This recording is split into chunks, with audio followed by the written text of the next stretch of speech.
Fergie, thanks for joining us. No worries. How's it all going? Yeah, great, mate. It's been a outstanding start. Really enjoyed being here. Boys are working incredibly hard. The sunshine's helped in some ways, but certainly not for their running on my head. A new environment for you. How have you found that coming into this Saints environment? Yeah, great. And one of the exciting things for me is to actually be based at the ground that you play at. So every morning driving in past the stadium, walking past the pitch here, those stuff is a really inspiring place. My previous environments, I've always been in training bases away from the ground. So yeah, really impressive. It's a great place to come to work in the morning. We know all about your past, but for people that perhaps haven't read up on you or don't know a lot about you, just tell us a bit about your journey in rugby. Yeah, so I started full-time coaching in 2004 with the RFU and worked for them for 9 years, and then got my first professional coaching job with Cardiff Blues, which culminated in a quarter-final of a Heineken Cup. Left the Blues back over the bridge and had a couple of years at Bristol working with Andy Robinson at Bristol there, and then had a shot at the Premiership with London Welsh. Obviously we know, it's well documented what happened there, and then managed to get a role with the England women, which did that for 3 years, culminating again in the World Cup final last season.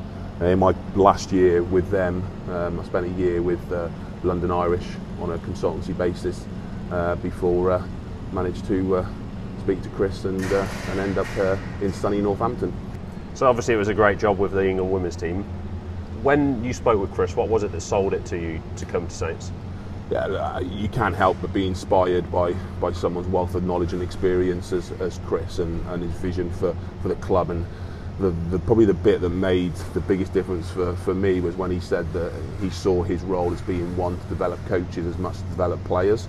And you combine that then with meeting Dice, and a real Saintsman, and his passion and understanding of what it's going to take for Northampton to be successful, and for a group of forwards to be successful.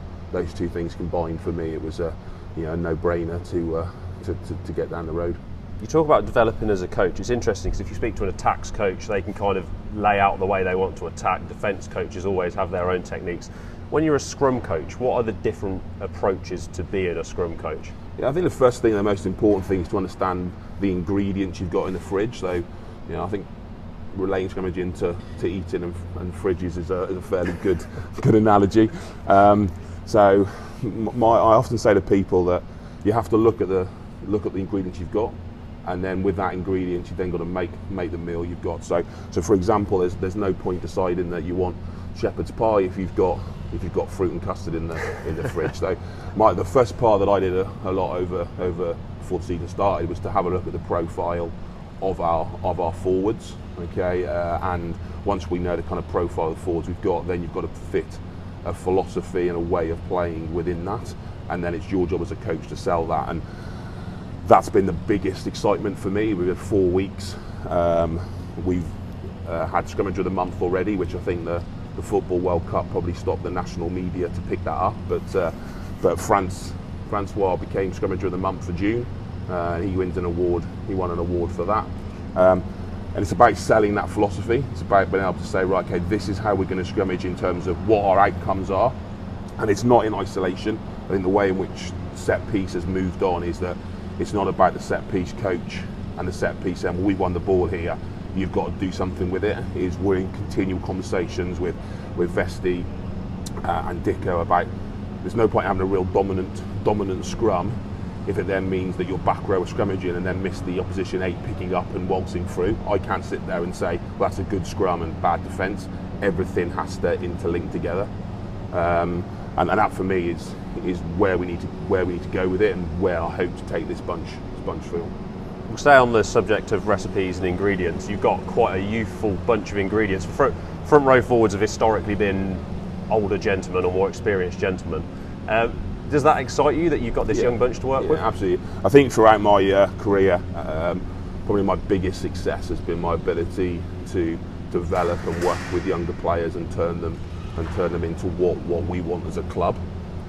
Certainly, looking at I knew a little bit about the England under-20 setups, and two starting England 20 props going to the World Cup are both Saintsmen. That's hugely exciting. Paul Hill, Will Davis, Sue. Like you say, these are all young guys, and therefore probably help me in terms of allowing quite quickly to get them on side and what I want to do in this. And you put that alongside someone like Ben Franks, who, although may not be in that young category, his thirst and desire to learn and keep getting better is an example for everyone.